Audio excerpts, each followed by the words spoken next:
Kingdom campfires, they burn so bright. God guides us with His holy light. Entrepreneurs with faith so bold, transforming the marketplace, co-creating kingdom gold. Hey guys, welcome to Kingdom Campfires podcast dedicated to marketplace wisdom and kingdom transformation. I'm your host, Michael Whitfield, and for the next few minutes, I want to invite you around a campfire style, authentic conversation as entrepreneurs and leaders just like you share about their journey of seeking first the kingdom of God and co-laboring with Him in the marketplace. Kingdom Campfires is sponsored by Sprint Wins. You can launch your personalized marketing assistant in just one day. While AI knows almost everything and can create content quickly, it can't do anything unless you know the right prompts and do them in the right order. That's what Sprint Wins helps you accomplish all on autopilot. Imagine having your own marketing assistant that's specifically trained to ensure you have quick wins with lead generation, client acquisition, standing out in an oversaturated market, and scaling growth and profit with ease.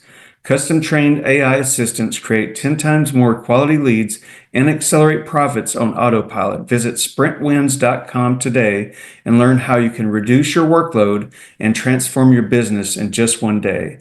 Today's guest is Carla Taylor from Florida. Carla is the founder of Bring Your Brilliance.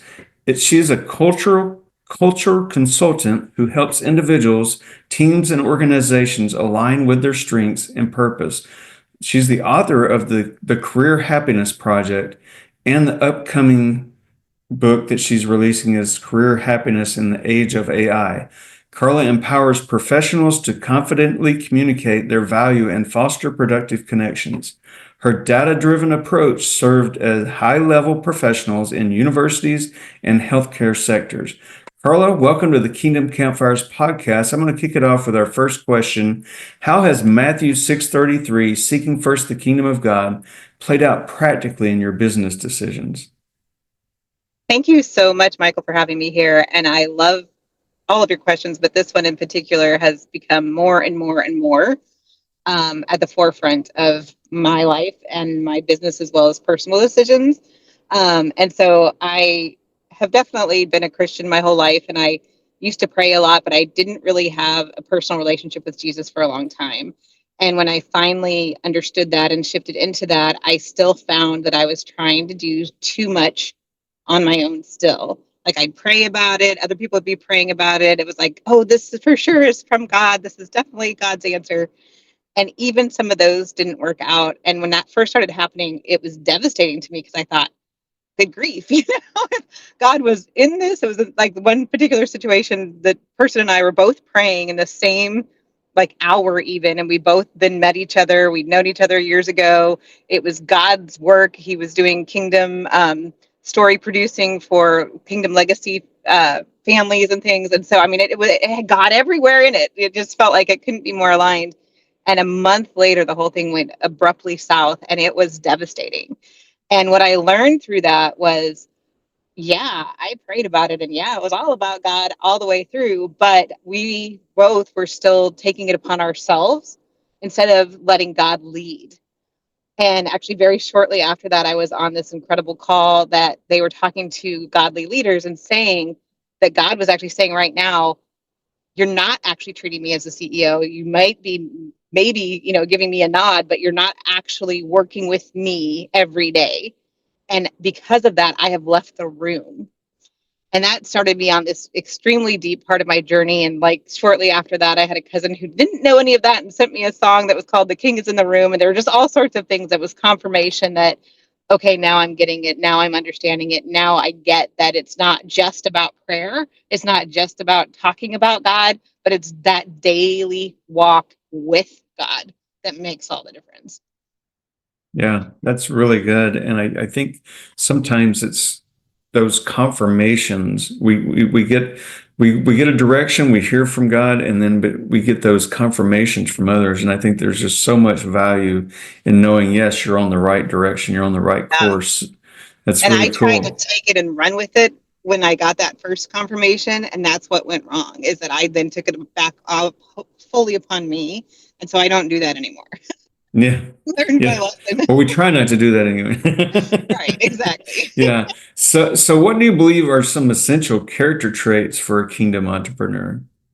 I mean, for sure, humility, right, is number one. We have to understand that we are only here because of God, and we are only saved because of Jesus, and we have to keep that at the forefront of every step throughout our day, even. And so having that humble spirit, that focus on serving, never about ego. No ego can exist, and that's a hard thing because our natural human tendency is to start thinking about ourselves and all those things. And so that's a daily thing for me a lot of times, even though I know that and I say that, but then, things come back up in your psyche where you're like, oh, but I want this, or, I want to get this accolade or whatever, and yet it's never about that. It's always about who we're serving and how we're really being like Jesus in every moment of every day. Like even at the grocery store, or anywhere else that you can be, you can either be spreading love and joy, even in the midst of chaos, even in the midst of whatever is going on, there's always an opportunity to be kind and loving. And so leading with love, no matter what we're doing, is is what we need to be doing as kingdom entrepreneurs, because they will know we are Christians by our love. And that's what so many people also get wrong, because they're trying to be a good Christian and they're trying to, follow all these rules, but then it starts to become about the rules and the love seems to like fall out of the whole equation when people think they're doing the right thing. But the right thing is always to do the loving thing. It's always to lead with love. Even when you're Yeah. firing people, there's actually a wonderful new book out by Marcus Buckingham called Love Plus Work. And he talks about doing everything at work, even firing people, everything you're doing, you can do it with love. And he's not even coming from a Christian perspective. I mean, maybe behind the scenes he is, but it's a secular title.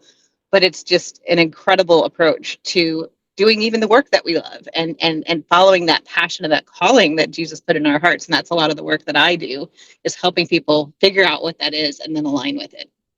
Yeah, that's really good. And you tipped on just a little bit there, touched on the work that we do. What excites you most in your work? How God is moving specifically in your industry? Oh my gosh, there's so much going on that's so exciting right now. And so, I mean, for sure, in the career development and everything else, there's so many different things that people are afraid of, right? There's so much fear about the economy. There's so much fear about just all the changes that came about because of COVID. There's so much fear about AI. There's just so many factors at play right now. The world political systems and just all of it. It's chaos and it's hard. And yet we've always been in a chaotic world. We've always had to. There's a term called VUCA, which is a volatile and certain. I forget what they all stand for, but it's an old military term that they used to talk about a lot in business. And we've always been in that VUCA kind of world. We've always been in a very volatile and upheaval kind of place. And so it's not that it's anything new to be in that type of space, but people are also coming into a higher level of awareness of our own human abilities with emotional intelligence, all the things that used to be a little bit more rare. I've been actually really encouraged by talking to a lot of younger people, because the younger people are actually learning it sooner, and they're coming in with a lot of knowledge that most people in the older generations maybe have gotten to now, but some of them still haven't. And the fact like that is just such an encouragement for me, understanding that people are getting it and they've been raised completely differently with a lot more understanding of emotional intelligence and how to treat one another. And even though they may not have the same level of social skills on one hand, they do have a lot of self-awareness, which is incredibly refreshing. And then the other piece of it, I've been talking for years about the future of work. And I know even Steve Jobs mentioned before he died that the next revolution at work, we had the industrial revolution, the internet revolution, all of those things. The next one is the collaboration revolution. And that's something I've been talking about. I've been trying to teach people about. I know even the Agile movement is a lot about collaboration and how to get people to collaborate better together. But now it's becoming more widespread as well. And I'm starting to see it in a lot of even some of the global leadership groups that I'm in. People are finally understanding, hey, we don't need to be each other's competition. We can actually form strategic alliances. We can come together quickly and collaborate and do much better together and keep up with the pace of change that is especially happening in this AI world by putting our egos aside, coming in and understanding it's not about you or me winning. It's about figuring out what's the very best thing for whoever we're serving and doing that together. And so that Yeah. has been so encouraging to me because a lot of people have talked about it for a lot of years, but people are actually starting to do it in a big way. And that's been really exciting. Mm-hmm. And that really ties a lot into the next question I have for you. How do you view competition through a kingdom lens? Well, exactly. Should not be any competition. And I know it's been really interesting to me. I don't know why this is coming to mind, but watching the series The Chosen, I never really thought about the competition that some of the disciples seem to start to feel with one another, and all that sort of thing. And it's just, it's a view of our lives that even the followers of Jesus are starting to be like, "But what am I the best one?" or whatever. And that's again our human nature of wanting it to be this individualized approach, but it really is about people coming together in community, in culture, within business, all of that to help each other and help find the wins for everyone and not making it a competition, but it really should be a co-creation with us and God, but also with us and each other. And when people can come together and do that, that's when the magic happens. That's when true innovation happens. That's where people go leaps ahead forward than what they could ever do on their own. And that's really exciting to me that it is uh, very much a kingdom approach as well, but it's starting to become more in the secular world as what I'm seeing. So Yeah. that's what I've been again telling people for many many years that we need to start doing, but now we're doing it. So that's I obviously get excited about this stuff. Yeah, no, I totally understand. I think there's two things that you said and just in our few minutes together here. One is that collaboration, which I hear a lot of people are really leaning into that. I feel like as Christian entrepreneurs, we still have a quite a ways to go of fully understanding what collaboration without worrying about competition looks like. Mm-hmm. Because there, I think one big key in there that people are needing to use to unlock that true collaboration is generosity. And I really Yes. I've been talking about a lot about that in recent months. But the other thing that you mentioned there was talking about emotional intelligence. And I think that ties a lot into spiritual intelligence and also spiritual maturity. We can't become spiritually mature until we really understand our own emotions and how God Yes. created us. So I really love how you touched on both of those things that I have seen a lot of conversations around. Even on this podcast, it's crazy how I see this common thread that God's doing in a lot of the conversations I'm having. And these are people that are all over the US, and even I've talked to someone in Canada the other day, and some of the same things are coming out. So maybe it's just North America, I don't know. But how do you discern? It's all over the world because I'm talking to Yeah. people in lots of different countries. Yeah. Yeah. Because of my timeline, I don't get to talk to a lot of people out of the country. I connect with them, but I don't often get to get them on the podcast. But how do you discern between a business challenge to overcome versus a door that God is closing?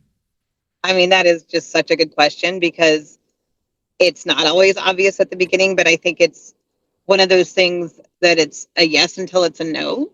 And if it's something that's just challenging and hard to overcome, and especially if it's two or more people that both are really praying and keeping it covered in prayer, often they'll get the same answer. And often when it is a no from God, it's not even the most obvious. Like it should be maybe a yes, but if they're both getting, hey, this is actually a no, that for sure is the direction that you need to be going in. But it's, the open doors versus closed doors. Um, keep knocking for a little bit because maybe it wasn't a closed door from God, but if it is like firmly shut and there's no way forward, then that's clearly not where you're supposed to be right now. And so that's where I kind of said the yes until it's a no because challenges are part of everyday life too. Challenges are real and they're going to happen even in the midst of the open doors, but it's also going to be we talked a little bit before about confirmations and signs like that. And that's where it starts to really solidify. And that's why people shouldn't be trying to do this alone either. You've got to be praying with, whether it's your small group or elders at your church or other people within the business. But it's when multiple people hear the yes or the no that you know for sure that's the path you should or shouldn't be taking.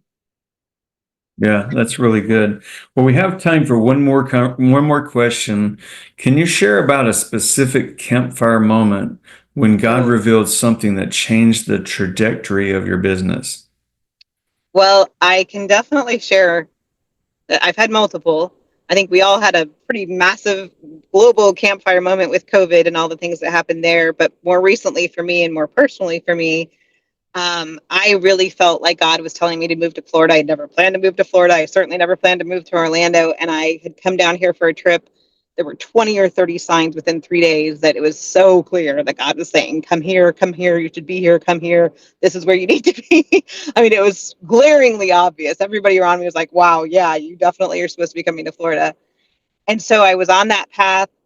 Everything was opening doors. I even priced my home that I was trying to sell way too high just to make sure of the timing. And I actually didn't really want to move to Florida in the middle of the summer. So I added another $15,000 on top of the range that my realtor gave me. And it sold in 3 days for asking price. It even appraised for it. It was just like crazy yeses. And after my house had sold and I was getting ready to come down here, I found out I had a giant brain tumor. And that was a massive detour in my career and everything else that I was doing. So a year ago now, I had brain surgery immediately. And it was all a series of miracles that we even found out I hadn't had any symptoms. It was huge. Like they said, within 1 to 2 months of killing me. If I hadn't found it, I probably would have moved down here and died. And so I spent so much of this past year in recovery and having to rest. And that lesson of rest and really trusting God that even when I couldn't be doing the work that I thought I was coming down here to do initially, and I'm now in a position where I'm starting to do all the things I thought I was going to get to do a year ago, although it's very different how it looks now. But I had to learn the very hard lesson of trusting God in the rest and having used to be able to go to all the networking meetings on all the different things. And of course, I was trying to establish myself down here in a new place. And I didn't get to hardly go anywhere for the past year. And yet, God, He still kept bringing these amazing human beings into my life, amazing different people I was meeting, even the few times I was able to get out, amazing business opportunities that were still coming to me, but only in the timing of when I could actually do something with them. But it was a massive, massive amount of trust for me to know that while I couldn't do the things that I normally was able to do, and we have so much of our value tied into the doing and not just the beingness. So, I mean, I could go on and on and on about all the lessons I've learned in the past year. But the biggest lesson is to trust God, to not have to do all the frenzied, the whole hustle culture. All of that is not what God wants for us. He does not want us to be running around like, the expression from the old, my parents who grew up on farms is like a chicken with your head cut off. Very pleasant. But anyway, just Yeah. running around, being almost busy for the sake of being busy. Yeah. And so many people think, oh, if I just run around and do everything I can do. No, that's not trusting God. God will Mm. quicken the timeline for you. God will do the things. He will honor the rest that you give him, and the time that you spend with him will come back in so many bigger ways when you truly put him first. I've heard of business owners, even those who run multiple businesses, shutting down their computer at like 1 o'clock in the afternoon and just trusting God, and things that normally would have taken 3 months take 3 days, or whatever. Like God will honor that. That's such a Yeah. huge lesson, and it's such a big amount of trust, especially when it's your Mm. own business, that you're like, if I'm not doing it, it's not going to happen. That's not true. God's got you. God will make it happen when you honor him first. And that was Yeah. a massive lesson I learned through a massive Yeah. situation, but it's true even if it's just an everyday thing for people. Yeah. That's really good. And what a powerful testimony of God's goodness in helping you identify, what was going on in your body that you didn't even know about, and then carrying you and sustaining you through all that. That's really good. Well, Carla, no doubt some of our listeners are interested in some of the things you've shared today, some of the things about your business, learning more about you, what's the best way for them to learn more about your business and services? I mean, the very best way is to get on a one-on-one call with me. I'm always happy to give you my time and attention. And so you can go to bringyourbrilliance.as.me, Bring Your Brilliance as me. But it's a scheduling link, or you can also email me directly at carla@bringyourbrilliance.net. But I think, like we said, to collaborate, to be able to do the work that you're meant to do, you've got to start by knowing who you are. And that's exactly what the Career Happiness Project is. It's a research project on you. So you know exactly where you are in your current priorities and can take that next step in your career knowing it's where you're supposed to be. Yeah, that's really good. Well, we're going to wrap from there. Thank you, Carla, for joining us on and sharing more of your kingdom focused journey. The links that you mentioned, we'll drop those in the description for this episode. And if you're a kingdom focused entrepreneur or leader that's focused on seeing his kingdom come in your business and in everyday life, I want to extend a special invite to join us as a guest. Visit kingdomcampfires.com and you can apply there. And one more time, if you want to learn the simplest path to generating a flood of quality leads on autopilot by creating and launching your own custom trained marketing assistant, visit sprintwins.com today. So that's a wrap for this campfire conversation. We'll see you next time. In fields where dreams and visions bloom, under stars we watch the flames. We gather in the campfire's light, sharing God's vision for our lives, where sparks of hope and passion flare, bearing our hearts His light to share. Whispers of Holy Spirit's call echo in the hearts of all. Kingdom campfires, they burn so bright. God guides us with His holy light. Entrepreneurs with faith so bold, transforming the marketplace, co-creating kingdom gold.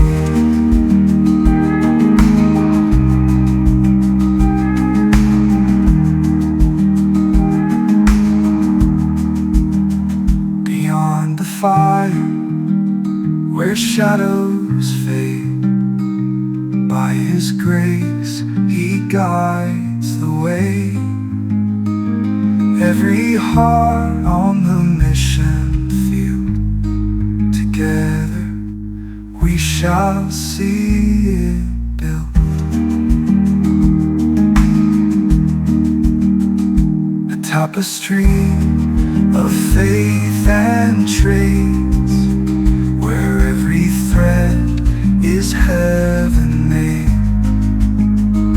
sharing visions hand in hand. We light these fires across the land. Kingdom campfires, they burn so bright. God guides us with